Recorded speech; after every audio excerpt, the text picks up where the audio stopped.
Okay, we'll carry on then with what we were doing last time with our little series on what really happened at Pentecost. It's a beautiful theme and it's a beautiful subject. It took me a long time and a lot of reading and studying to come to fully appreciate so much of the riches of what happened on that wonderful day. So we'll carry on from where we left off last time. The last time I called my study Why Fire.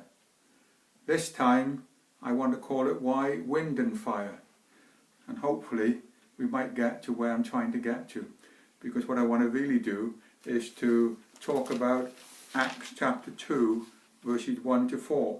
But we'll see where we get to. I mean, so far I want to take my time. I don't want to rush it deliberately because I just think it's a blessed thing, and to know the scriptures will get us into a good place. What did we look at last time? We looked at why fire. And it's not just that God sends fire. We know from Genesis 19, you know, Sodom and Gomorrah, Genesis 19:24, it said that the Lord rained upon Sodom and Gomorrah fire from the Lord out of heaven. So we know fire comes from him. Here's another one. You know this one, Exodus 9:23-4, one of the plagues. The Lord sent fire mingled with the rain. The Lord sent. Another verse, 1 Kings 18 verse 38, Mount Carmel, Elijah. It said, then the fire of the Lord fell. Another one, 2 Kings 1 verse 12. This is when Elijah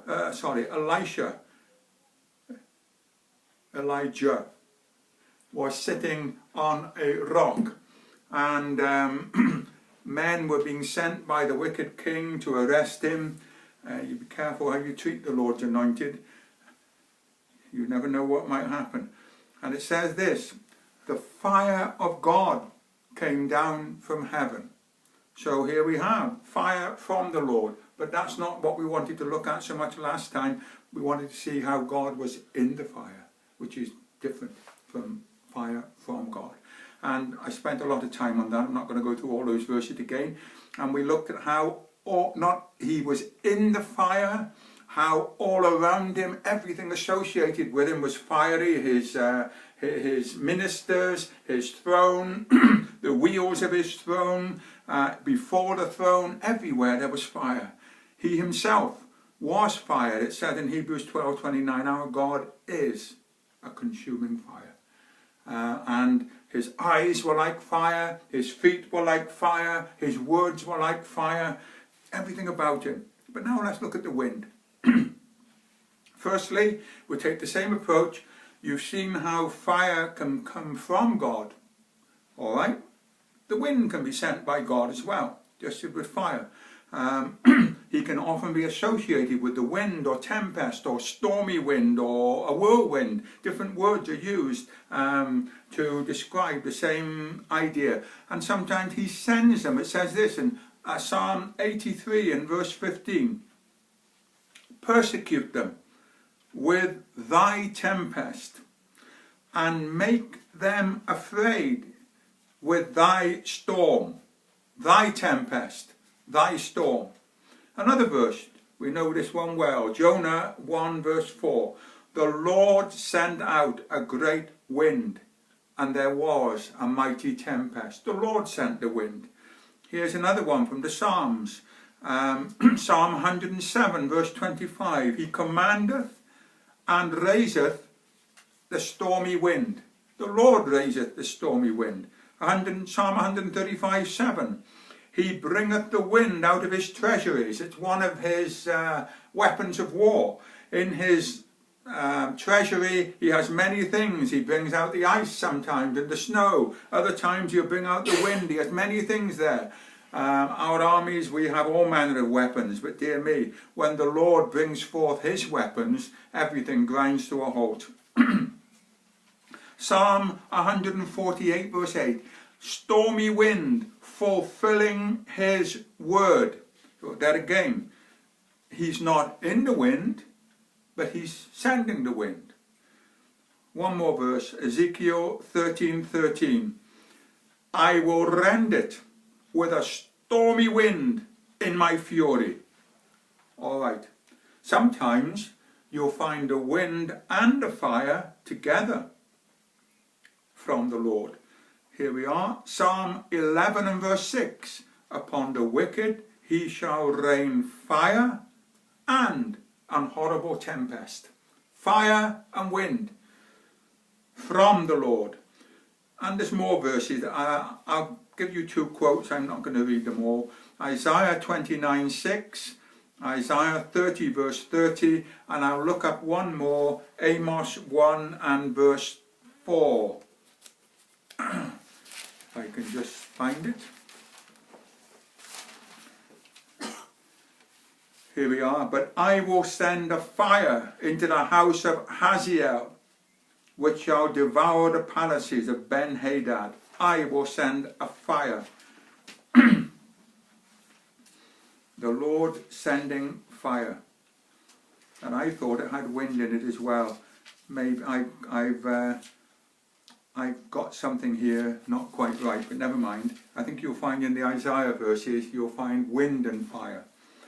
Anyway, let's move on. The key issue in all these verses that I've been quoting is that although in these winds the Lord sends the fire, sends the wind, sends the tempest, sends the storm, he's not in the storm. He sends them, but he's not in them. But here's another verse.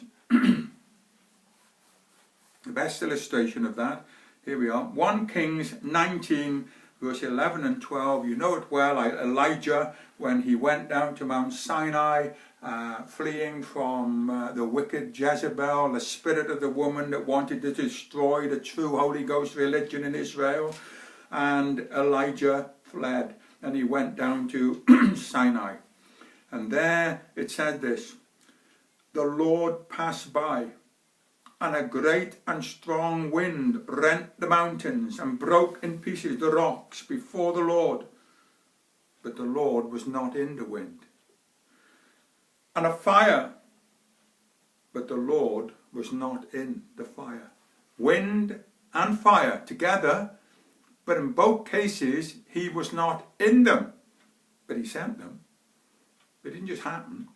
They weren't happening every day. They happened deliberately at a deliberate time, but he wasn't in them. The Lord was not in the wind, and the Lord was not in the fire. But then now let's look at some verses when the Lord is in the wind. Here we are. We'll go to Job, one of the more famous ones, one of the more well-known ones.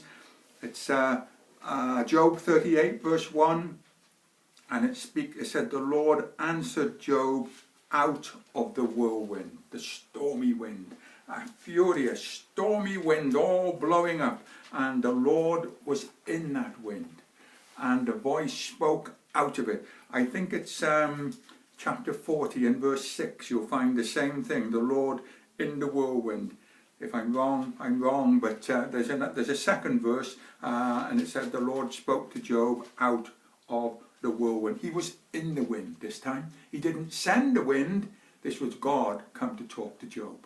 It wasn't God sending a wind to Job, or a wind like he sent it to Jonah. This time it was God come himself. He came down to speak to Job. And how did he come? In a wind. In a stormy wind. In a tremendous, a whirlwind. Really what? A tempest. A violent, strong wind. Here's another verse. Nahum 1 and verse 3. The Lord hath his way. If you like, some translations, they put it like this. The Lord marches out. The Lord has his way in the whirlwind and the storm. A tempest carrying everything before it. When this wind, it's howling. And when it's blasting its way through, it's like the Lord. The Lord comes in the whirlwind, in the storm, and everything, it knows it's met its match. Here's another one. Zechariah 9 and verse 14. The Lord shall blow the trumpet. You're going forth to war. The Lord shall blow the trumpet, and he shall go with the whirlwinds of the south.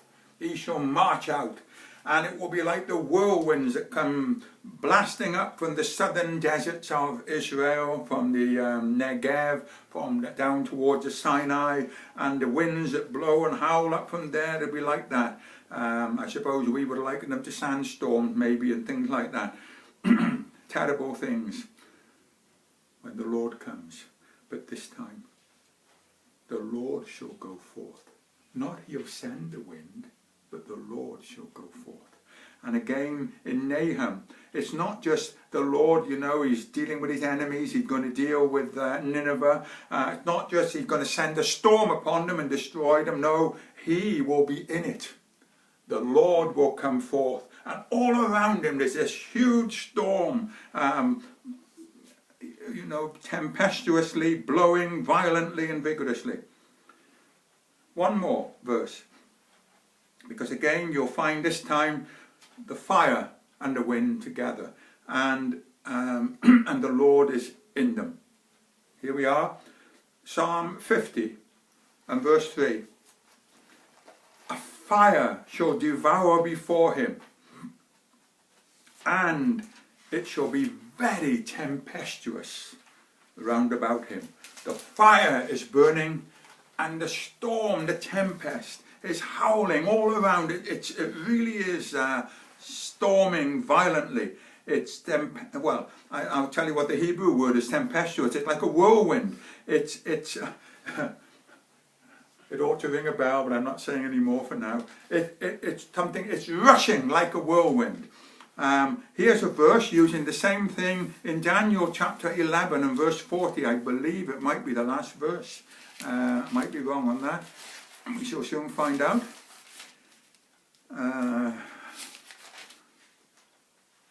I am wrong, but never mind, it's the right verse.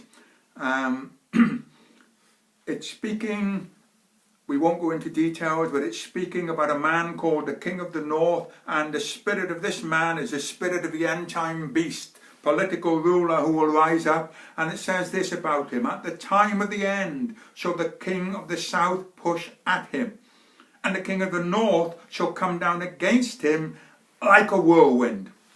It's that word. Like a whirlwind, with chariots and with horsemen and with many ships, and shall enter into the country and overflow and pass over. He will come with his chariots like a whirlwind, storming through, as we say. We use that expression, don't we, to storm through.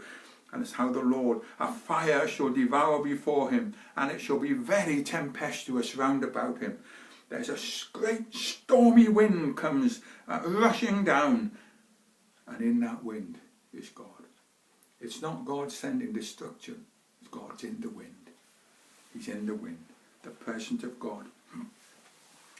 And there's a second meaning of this word, you know, very tempestuous. It means, yes, it means a whirlwind in the sense, like the scripture I just read to you, of chariots rushing down in a great battle. It's got a second meaning, and it's actually translated this way several times, and you think, what on earth's the connection? It's actually translated sometimes, be horribly afraid. And what's the connection between be horribly afraid and the tempest? Well, you might think it is the tempest that makes you horribly afraid. It's the same concept, it's the same idea. It produces a deep awe, an awesome sense of the divine presence. If I can give you an example, in Daniel chapter 10 verse 7, we're not talking about the same word, we're just talking about an example. In Daniel 10 and verse 7, when Daniel was with some friends, and they were talking, and then there appeared this supernatural being before him, and it said this in verse 7, Daniel 10 verse 7, and I, Daniel, alone saw the vision, for the men that were with me saw not the vision, but a great quaking fell upon them. And that's the word I want, quaking. It's the same word, tempestuous. They were shaking. And that's the effect. The same word is used for the storm, and it's used for the effect of the storm, the quaking, the fear, the dread, the awesome. And that's the sense when this wind comes. There's an awesomeness. This is God. It's more than the wind. It's the atmosphere. It's more than the wind. The wind, yes, the wind will certainly shake you. The fire would shake you. But there's more than that. There's something else. It's an atmosphere. And that's something that really does have an effect. Let's move on. So where are we getting to? Let's have 2 more verses first before we progress. Here's another verse where you have the fire and the wind together. And it's speaking of Mount Sinai, when Moses was there with the children of Israel and the 10 Commandments were given. And it uses a word here that you won't actually find in the Old Testament version. Very interesting. You try it. You try and do your cross-references. Hebrews 12 verse 18. You have not come to the mount that burned with fire. What a sight. What a stunning sight. But on that huge, massive mountain, there came down this massive cloud, this dark cloud, and it was burning like a furnace, it says, like a huge furnace. And I described last week the kind of furnaces I used to look at when I was a young boy, and that was just a man-made furnace. When they opened up the Bessemer Steel Works, and if you like, they lifted the lid off it every so often to cool it down. Or I think it was cooling, I don't know what they were doing it for, I think it was cooling it down. And the whole skies, we used to come out and watch the skies. They were red, you know, like you see sometimes the sunset, but it was like that, only the sun had gone down. It was the steel works, the fire was lighting up the whole sky. And wow, and that mountain came down, the fire. Then it said there was thunder and lightning and all sorts of things, and a great blackness was there. And it says this: you've not come to the mountain that burned with fire, nor tempest. It doesn't use the word storm or tempest in Exodus 19 when it describes this event, but there it is. It's in Hebrews 12. There was a fire and there was a storm. They were both there. A sudden storm. It was raging, a raging storm. A tremendous build-up of strength and power. It was boiling. Actually, that's the Greek word for it, tempest here. It was boiling. It really was, well, raging, foaming. And now one more verse. And this verse is, we'll get into Acts 2. We need to go through several doorways first, but at last we've got a key that will take us through one of the doorways. But don't worry, you won't get into Acts 2 yet, but you'll be getting there. If you don't go through this one, you won't come to the next one. Ezekiel chapter 1 and verse 4. The wonderful vision that Ezekiel saw, it's well worth absorbing it. It's from chapter 1 verse 1 to chapter 3 and verse 15 of the vision that he saw, and then the Lord speaking to him, and then the vision, so we say, receding. But let's look at verse 4. It said at the very end of verse 3, and the hand of the Lord. Well, let's do verse 3. The word of the Lord came expressly unto Ezekiel the priest. We go to the end of the verse, and the hand of the Lord was there upon him. The word, the spirit of prophecy had come, and the hand of the Lord was upon him. And I looked, and behold, a whirlwind came out of the north, a great cloud and a fire, enfolding itself, and a brightness was about it, and out of the midst thereof, as the colour of amber, out of the midst of the fire. Right, so we've got a whirlwind, and we've got a fire. We get several, I've shown you now several verses. We see God in the whirlwind, in the wind, in the storm, in the tempest. And we see God in the fire, in the flame, in the burning bush. And now we see verses where they come together, the fire and the wind together in the same event, incident. Right, but you get something else as well. You get the wind and you get the fire, but you get something else. Often it's linked together with them.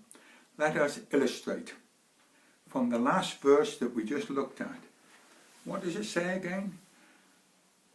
He saw a whirlwind from the north. He saw a great cloud and a fire enfolding itself with a brightness all around it, and the brightness was in the midst of it as well, like the colour of amber. There was a brightness in the fire that was brighter than the fire. And it came out of the midst of the fire, right. And what else? Well, let's have a look. I think, yes, verse 5, the beginning of verse 5, there was something else out of the midst of that fire. And also, out of the midst thereof,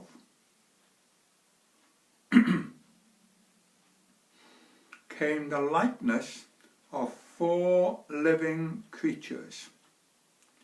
From within that fire came the likeness of 4 living creatures. And I gave you the verse last time, chapter 10, verse 20, Ezekiel will tell you that the living creatures are the cherubim. So it's what's called in Revelation 4 the beasts, the 4 beasts. Not the beast, that's a different word totally. That's a vicious, ferocious beast. But the word used to describe the 4 beasts, the cherubim, is different. It is living creature. That's why it's translated. It's not ferocious, it's not violent, vicious. There's a difference. And it's because the beast is violent and vicious when he comes to his power. But let's go back. We're in verse 4 and 5. And out of the midst thereof came the likeness of 4 living creatures. Right. So out of the midst of the fire, and out of the midst of the whirlwind, there, out of the midst of that, came this likeness. What do we know about these living creatures? Well, you can read the verses, it will tell you what they're like. We won't worry about that, that's not what I really want. We'll move on to verse 15. And now, as I beheld the living creatures, behold, one wheel upon the earth by the living creatures with his 4 faces. And I'll paraphrase it. Basically, there were 4 of these living creatures, 4 cherubim, but beside each one of them was a wheel. Wheel of what? A chariot wheel. A chariot wheel. And that's what we'll move on to. Beside each of these living creatures in the fire was a chariot wheel. So now we have wind, and we have fire, and we have a chariot. Let's move on. We find that the wind, or the whirlwind, is often linked with a chariot. Let's look at some verses. The Bible puts the two together, a wind, or the wind and a chariot. It says in, shall we look at Isaiah 66 and verse 15.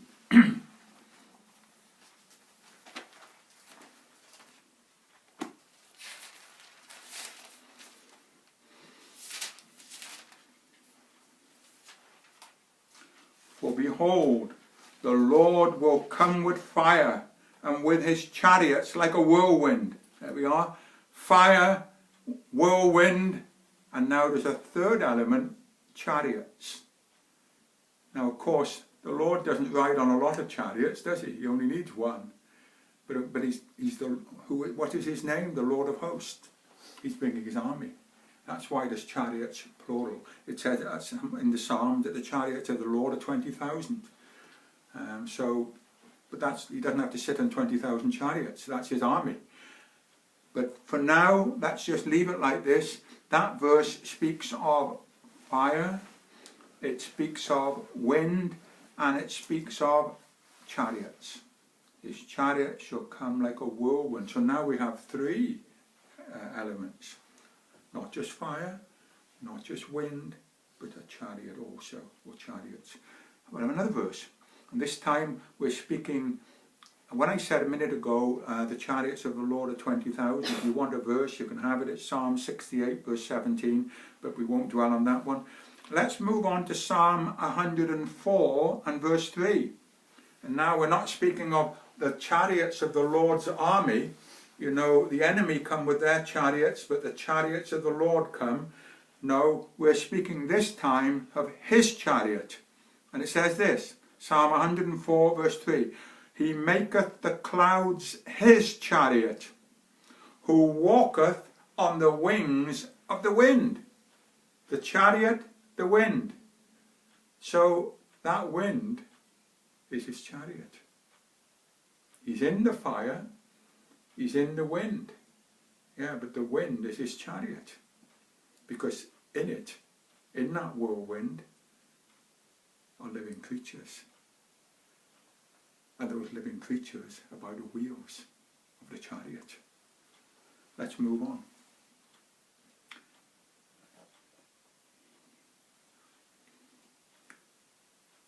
His chariot is many times connected with the cherubim directly, explicitly. Here's a verse for you. Psalm 18 and verse 10. He rode upon a cherub and did fly. Yea, he did fly upon the wings of the wind. So here we have, he rode on a cherub, and then he rode on the wings, the wind. So the cherubim, the chariot. Right? Let's move on. And it says this in plain English, as clear as crystal, as bright as day, and you can't miss it. 1 Chronicles 28 and verse 18, David, he might have been in his 40th year, his last year. He might have been ready for leaving this world. He might have been getting to the state when he couldn't even keep himself warm, but he was still receiving revelation. He was still a prophet. He was still a man who received things from the Lord, and he received the pattern for the temple which he gave to his son, the pattern by the Holy Ghost. It wasn't bad going for an old man. Even in your old age there's hope for you. The pattern for the chariot of the cherubims. The pattern for the chariot of the cherubims. There we are. Then it says in plain English. It's not implying it. It's not hinting at it. It's saying it in plain English. The chariot of the cherubim. The cherubims were his chariot. The New King James said it like this. It said it even, they put in a couple of words that are not in the original. I think it's in italics in the New King James. But they're trying to make it even more explicit. 1 Chronicles 28:18. The chariot, that is, the cherubim. The chariot is the cherubim. And it is. And by the way, this might throw a bit of light on something, an incident that we all know very well. Elijah, when he was taken up into heaven. We know the time when he was walking with his servant, a young man who he wasn't going to leave, the prophet of God. He knew who had it, and he wasn't going to leave it. He wasn't going to do a lot, and cast his eyes down at the green fields of the Vale of Siddim, and think to himself, well, we get more profit down there, so I'm going to leave Abraham, and down we go. No. He was going to stay with the prophet of God and the words that the man of God had from heaven. The man of God's hour had come. He was going to go home. He was going to go through the veil in a rather grand way.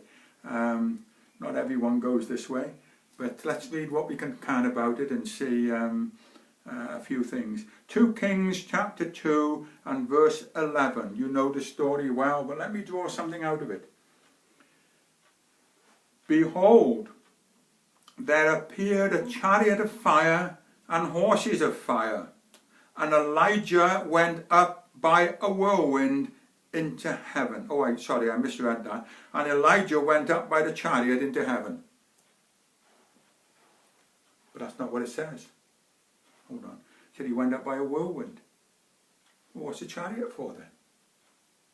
You know, if that's like one of these, you know, you've seen them, haven't you? You ever seen it? It happens, actually happened, when a whirlwind, or what do you call them now, a twister in America, I can't think, tornado is it, whatever the word is, and it comes and it picks up a cow and lifts the cow up from the ground and moves along, I don't know what, 2 miles, and then places him gently down onto the ground. There's nothing wrong with him. I mean, it wasn't like that.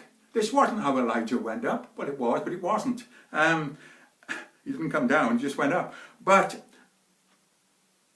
it says the Lord sent a chariot of horses of fire, and he went up in the whirlwind. So what happened then? He thought, oh, no, I don't need a chariot, I'll just get on the whirlwind. That's how I'm going. No, the chariot was the whirlwind.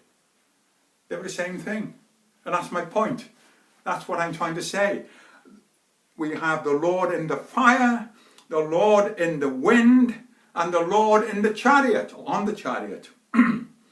When that fire comes, and when that wind comes, it's God himself has come down, just as really as he came down on Mount Sinai, just as really as he came and appeared as the God of glory to Abraham, when he appeared to him in Mesopotamia, Acts 7, and I think it's verse 2 or 3 or 4, I can't remember, and there he appeared, and later on in Genesis 15 he appeared to him again in a flame of fire and in a furnace of fire. There the Lord appeared to him, the same God that appeared to Moses in the burning bush, the same God that appeared to Ezekiel in the way in which we just described, the God who came and revealed himself to Elijah.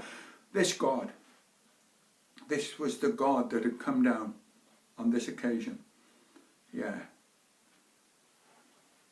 This is no small thing. This is no small thing. We're dealing with the most dramatic revelation, manifestation, theophanies, call it what you like if you want a theological word, of God in the Old Testament. These are dramatic events. Right. Here we are. Let me give you another verse, because the chariot that Elijah went up in wasn't the royal chariot, and the Lord was sitting on that in heaven. He had one of the 20,000. There was plenty left in the stables. So the Lord sent one of them down, because it said in Psalm 68 verse 17, the chariots of the Lord are 20,000, even thousands of angels. Notice, not cherubim, angels. For the cherubim alone carry the throne of God, the chariot of God.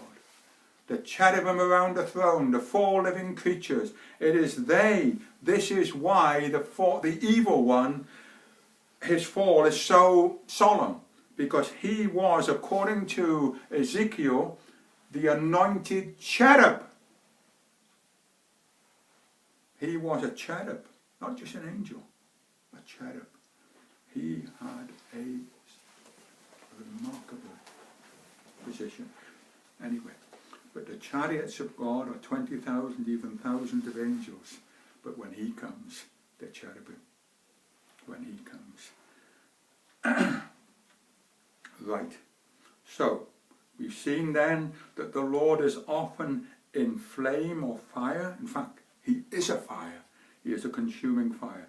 We've seen that the Lord often appears in the whirlwind or tempest or stormy wind. We've seen that he will ride or march forward on the wind. We've seen that that wind is the chariot of the cherubim. Now, let's move on and see if we might get as far as Acts chapter 2. Acts 2, 1-4. At long last, I feel as if I've laid a background to explain what happened in Acts 2, 1-4. And we'll look at one verse. Chapter 2, verse 2, and there came a sound from heaven as of a mighty rushing wind. Let's look at that verse. and try and tie it to what we've been looking at. Firstly, this sound came from heaven. This was supernatural. This wasn't natural. This was divine. It was a mighty rushing wind. It's the word mighty, it means it's a violent, forcible, it's a strong wind. This wasn't just some gentle breeze, soothing and gentle and refreshing. This was a mighty wind, came into this room where the 120 were, whatever the room was. We're not told, but it must have been reasonably big to get 120 of them in there. And then it said it was a rushing wind. What do we know about that? Well, it's got two meanings, this word, rushing, in the Greek language. One of them is a sense of speed, which you would expect from rushing, and the other one is a sense of force. But the third idea is very interesting. It carries, and it's actually translated in this kind of way in other places, but we won't worry about those. We'll worry about this verse. It carries the idea of it's bearing something, it's carrying something, it's conveying something, it's holding something up. He upholdeth all things by the word of his power. This rushing wind was carrying something. It wasn't just a wind. You might say, and I used to think this initially when I was a younger Christian, this wind was the wind of the Spirit. Well, I'm not arguing that the wind is a symbol of the Spirit. There's no doubt about that at all. We know very well the word for wind and the word for spirit is the same word. And many times the word can actually be interchangeable. We know, you know the famous, is it Ezekiel 37, when it speaks of the valley of dry bones and the breath, the wind of God, and so on and so forth, the Spirit of God coming. We know these examples of the wind and the Spirit are one. Yes, I don't argue with that at all, but I want to say there's more. There's something more that happened on the day of Pentecost, and the clue, here we are, let me read out what I've got written down here. The word rushing is the final piece of the jigsaw that shows what really happened at Pentecost. It's that word rushing. That's the clue. You'll see. It's not just. It's a clue amongst others. Bearing what? If it's a rushing wind bears something, what was it bearing? What was it carrying? Are there any clues if we go to the cross references for the word rushing? Yes. Ezekiel, the same vision of the same glory of God. Ezekiel 3, but this time we won't go to the first appearance of the glory, we'll go to the departure of the glory. Ezekiel 1 is the appearing of the glory and the description of what Ezekiel saw. Ezekiel 2 is the Lord speaking to Ezekiel from that wind and fire. Ezekiel 3 is still speaking a bit more, and then when we come to verse 12, 13, 14, this is the departing of the glory, and for 7 days he had to recover. It's a bit different from a lot of the so-called events said to be spiritual. They might be spiritual, but they're not wholly spiritual, that take place when people experience, I don't know what, dramatic happening to them, so they say, and then 2 seconds afterward they get up and walk about and drink their cup of tea like normal. But when this happened, we read this, that verse 15, let's go to the end. I remained there astonished among them 7 days.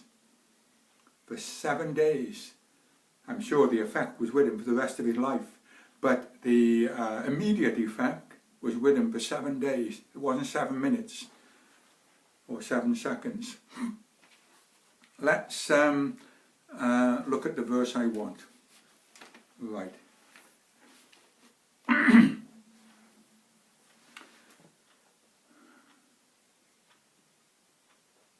Verse 12. And then the Spirit took me up, and I heard behind me a voice of a great rushing. Oh, I hope you've got rushing. I heard behind me a voice of a great rushing, saying, Blessed be the glory of the Lord from his place. I heard the noise of a great rushing, and I heard also the noise of the wings of the living creatures that touched one another, and the noise of the wheels over against all before them, and the noise of a great rushing.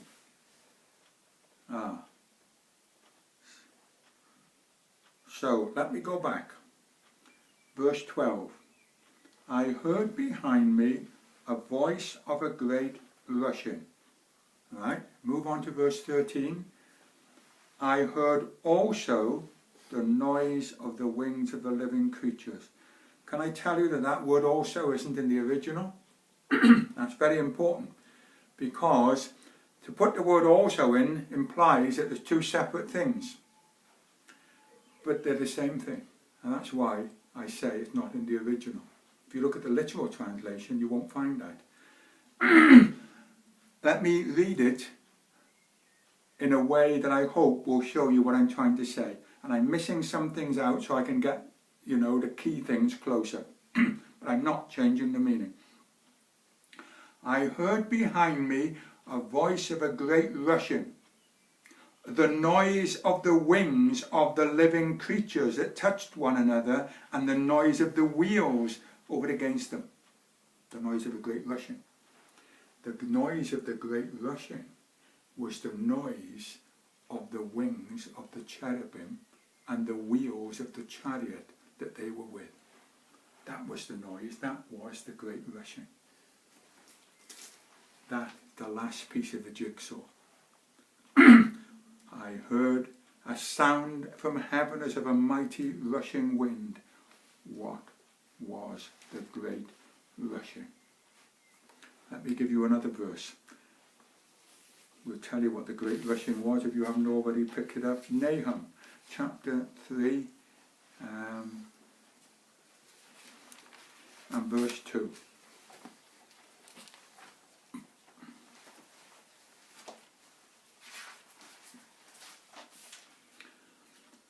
The noise of a whip, the noise of the rattling of the wheels, and of the prancing horses, and of the jumping chariots. And that's the word, that's that rushing. It's the same word that's been used. It's the noise, it's the rushing, it's the din made by the chariots rushing along. The noise of the rushing that Ezekiel heard was the noise of the rumbling wheels of the chariot of the cherubim. And the great mighty rushing wind that rushed into the upper room was the chariot of the cherubim. They had come in. What does that mean? It wasn't the angels come in. This wasn't the chariots of horses and fire and chariots of fire that came to Elijah. They were just angels. No. This was the chariot of the cherubim. And what therefore had entered that room? Well, let's go back to Ezekiel. What did Ezekiel see? We know all the, shall we say, the details of the picture, but what's the title of the picture? You could talk about the petals of a leaf. You could talk about the stem of the flower. You could talk about the pot that you put the flower in. They're all the details of the painting. But what is the title of the painting?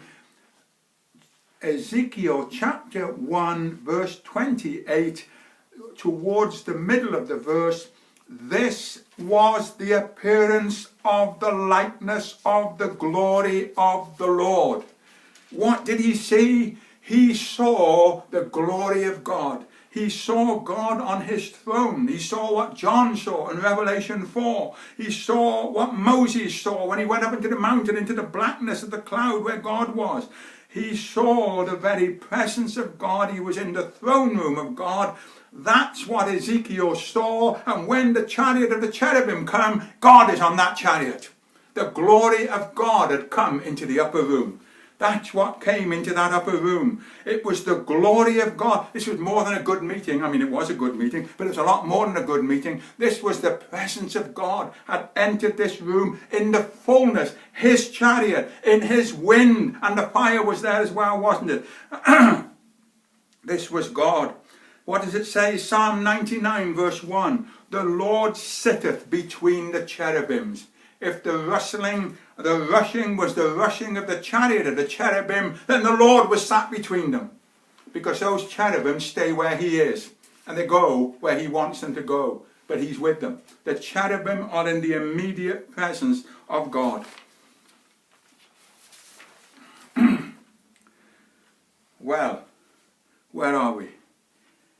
So we now come to my next question. Why tongues of fire? And I dare not start because there's too much to do. So I think we will finish this session here. We've done why fire, we've done why wind and fire, and the next time we look at this blessed occasion, we'll look at why tongues of fire. Amen. The Lord bless you.